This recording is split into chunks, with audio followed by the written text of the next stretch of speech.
सातों बहन सज धज के पृथ्वी पर आवत हल।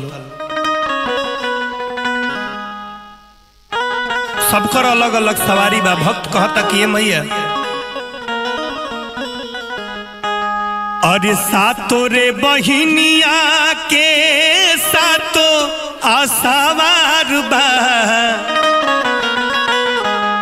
अमलिया बनवले खुदे अढ़ाउल के हार बा,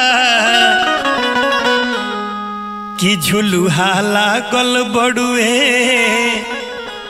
झुलुहा लागल बड़ुए, कि झुलुहा लागल बड़ुए निमी ये के छाँव में, आ काली माई अइली गाँव में। प्रेम से बोली गांव के काली मैया की। आ कहे बा कैसे आई हरेंद्र भैया। और सातों रे बहिनिया के सातों आसावार बा, जय जय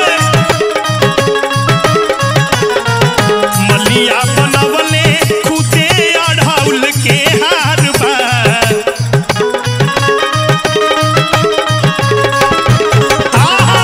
सातों रे बहिनिया के सातों आसावार बा, मलिया बनवले खुदे अढ़ाउल के हार बा।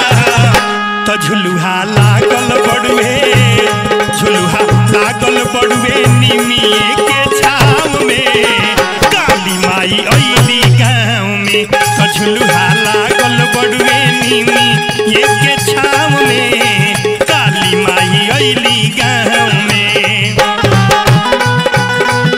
माई हो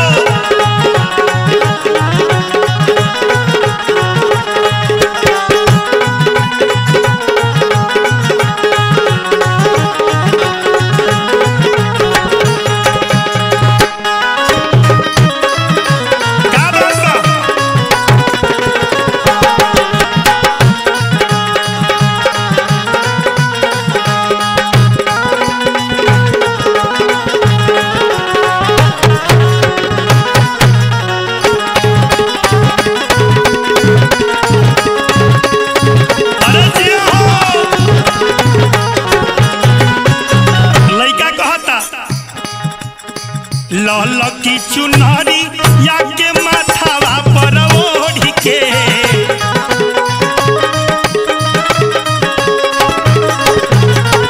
धरती पे आइल बाड़ी देवलोक छोड़ी के।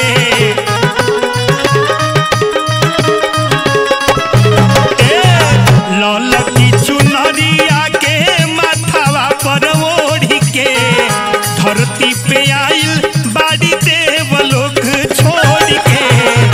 तो सभे मगन बड़ुए, सभे मगन बड़ुए, कि सभे मगन बड़ुए तोहरे भजन भाव में, काली माई अइली गाँव में। तो झुलुहा लागल बड़ुए निमी ये के छाँव में, काली माई अइली